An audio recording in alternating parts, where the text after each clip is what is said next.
बहुत जल्द राणा दग्गुबती नजर आएंगे नई फिल्म all we imagine as light में, जिसके लिए आज वो पहुंच गए हैं इस फिल्म के बारे में करने के लिए खास बातचीत, जहां सास बहू और बेटियां बन गया है खास मेहमान और आप सभी के लिए लेकर आया है इस फिल्म की कुछ खास झलकियां।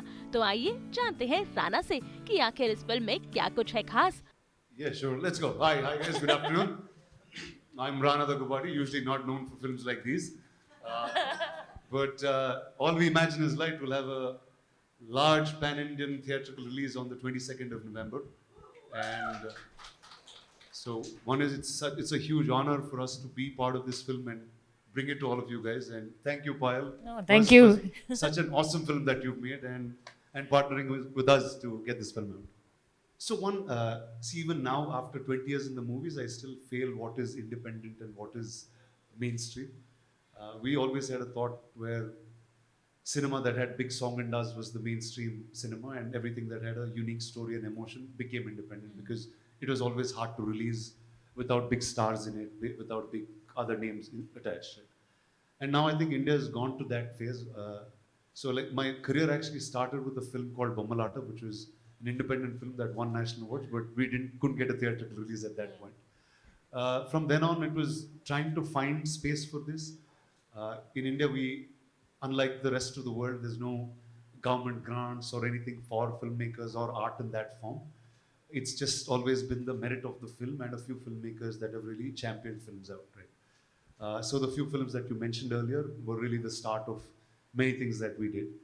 All of them had a certain regional understanding. I mean, I come from Telugu cinema, so Care of Kanchar Palam was the first film, which was for us an all-independent film, but the humor in that film made it slightly more mainstream. It is such a lovely film. I will say that endlessly. Thank you. But again, when I saw All We Imagine, right, to me it was almost like watching a regular Malayalam film. To me, it was not independent in that sense because Malayalam cinema has a storytelling or a narrative that it's used to in this style.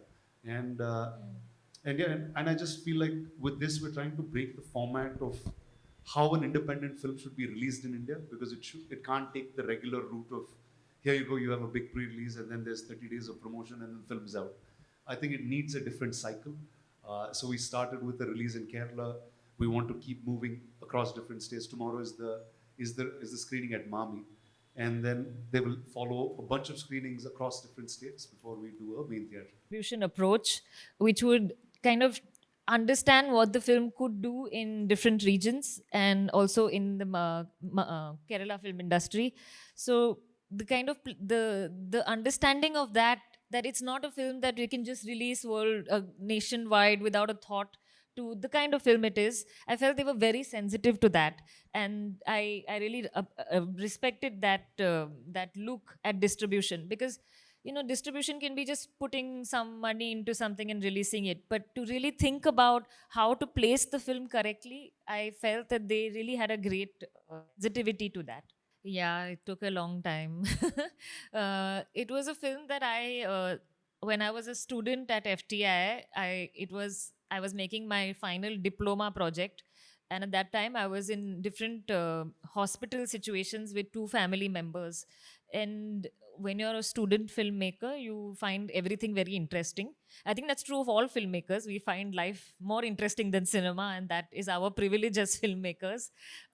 So I was very keen to make a film, and I wanted to make a film about women who are in the working space, and a hospital provides a good kind of environment to have multiple issues that you can bring up. So I felt it would be the right space to make a film.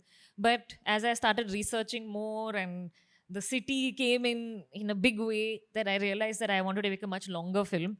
And it took many years then to write the script and do more research and raise funding for it. So that was the kind of starting point. And it's now finished after 5 years. See, one is what fascinated me always, I mean, forget being a filmmaker or just as a human, right, is India is so diverse in its culture and very little of that has translated to film.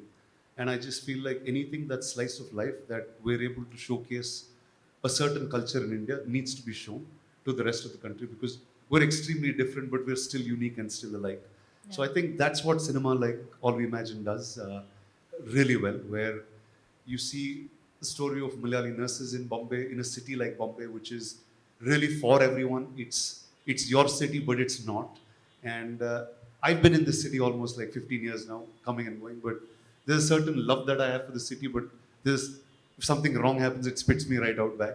So I think that's the beauty that this film has, and I think it really requires more filmmakers to make cinema like this and just find unique ways to release them. That's all. See, I am from here. So for me, it's the city I know best. And it's a city that I didn't always grow up in. Like I would be studying in different parts of the country and coming back to Mumbai. And I think when you leave a place and come back, you see the changes more evidently. And you realize what the city comes to mean to you in different ages of your life and different times. And for me, the city is full of contradiction, like any big city is, because Mumbai, I mean, in some ways, for a lot of women, it's a city which is a little bit easier to navigate, to negotiate, to work late, compared to many other parts of our country. And but it's also such an expensive city, and it's a city where, like, to live and to live comfortably, you need to do a lot of work, and you don't really get any time off. You spend like 1 hour in the train every day just to go anywhere. Then it rains, and the harbor line will stop, and so these things are part of our life. But it's also a city that brings us delight. So it was all these contradictions that I have a love-hate relationship with it. I can't live without it, but it's a city with a lot of problems also. See, I think the word pan-India has been coined with the release of Bahubali. That's the first time a Telugu film was watched in different places, and we knew that one story can be told to the rest of the country. But then that word is just overused in funny ways now. But I think truly in spirit, I think All We Imagine is a film that is not dubbed in a certain regional language. It's not going language to language. It has a source of being in Bombay. For an audience who speaks Hindi, it's as much their film. For an audience who speaks Malayalam, it's as much theirs.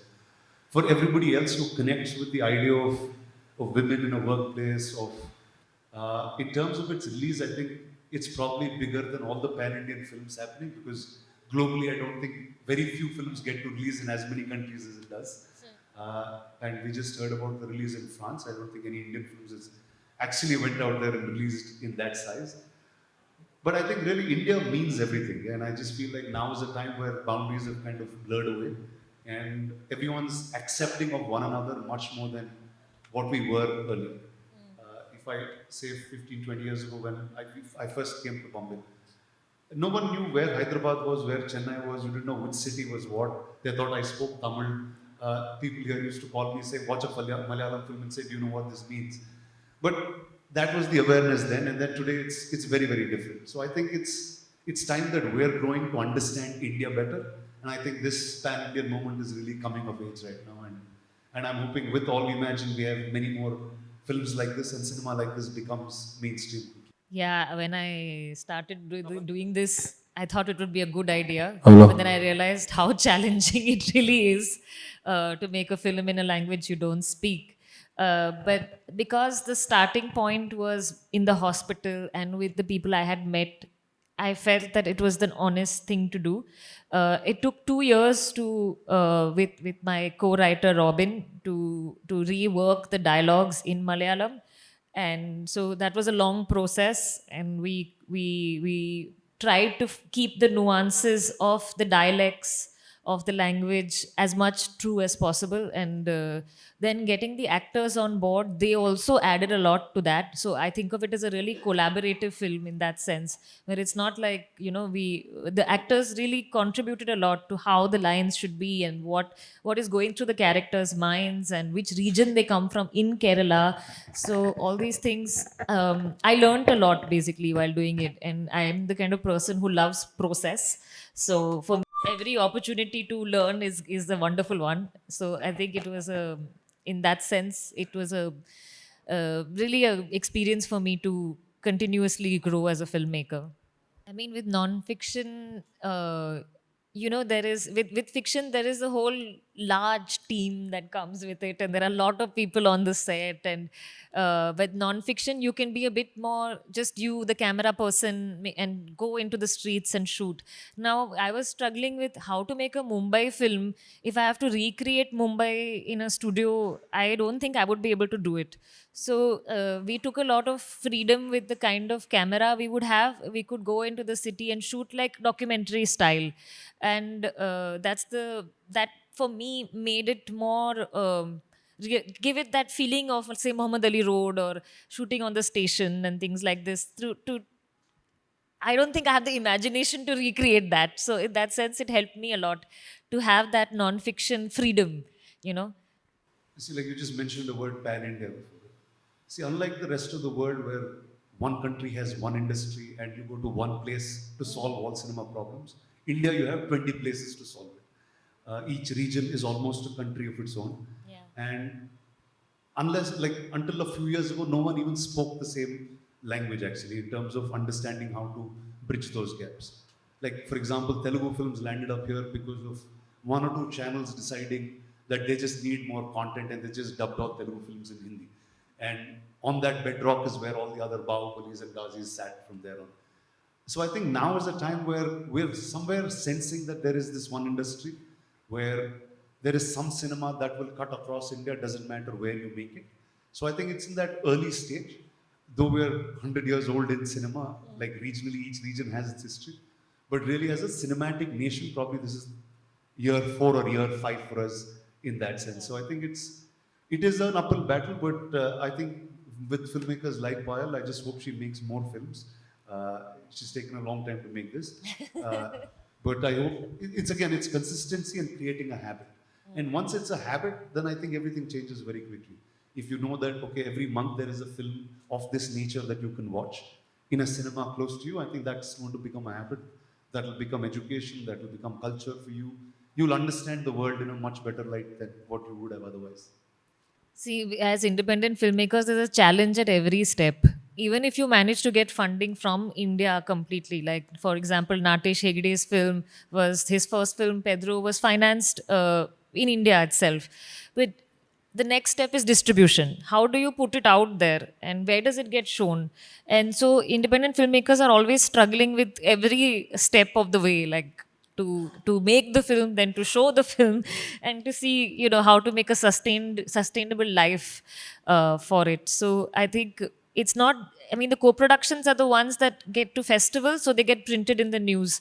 But there are so many films that are made locally also, which maybe in the region they will get a release, which are more independent.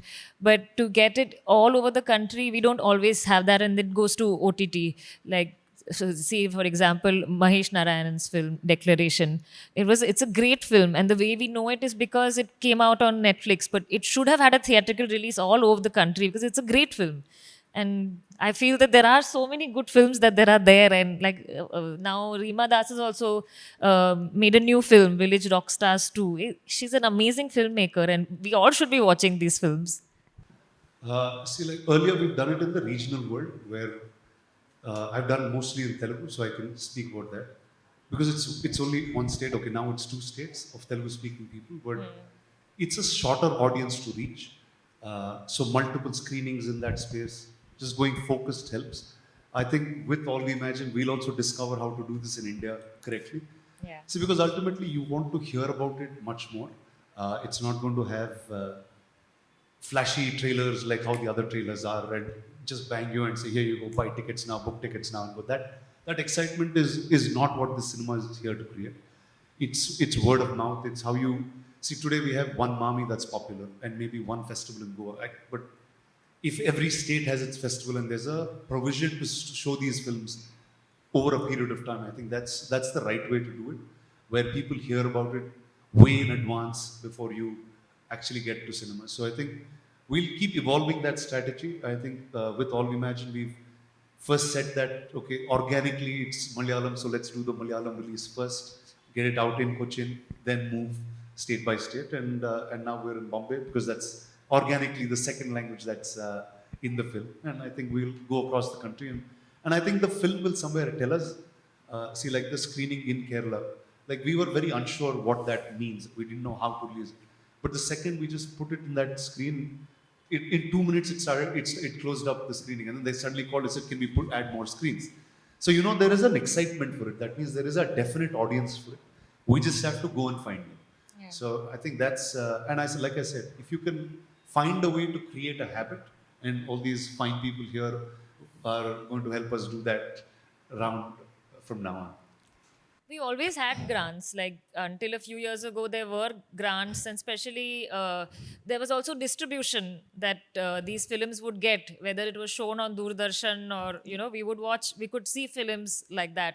So I think we need to have some way that people have access to funding, or at least if industries could meet each other, because to make independent films it doesn't cost all that much.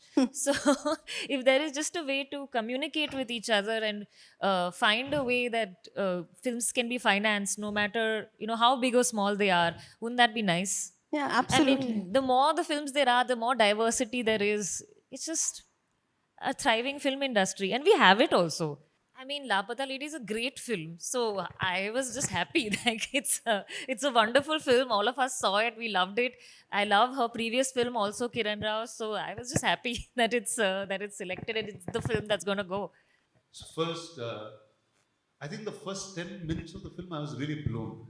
Like blown with first the performances of the actors. Like I was sitting, I remember I was watching the film with my wife actually, and I was just blown the fact, I was like, okay, this is a movie, this is not real. And I'm watching them perform. And after a point you're like just being cynical. You're like, okay, they'll make a mistake somewhere.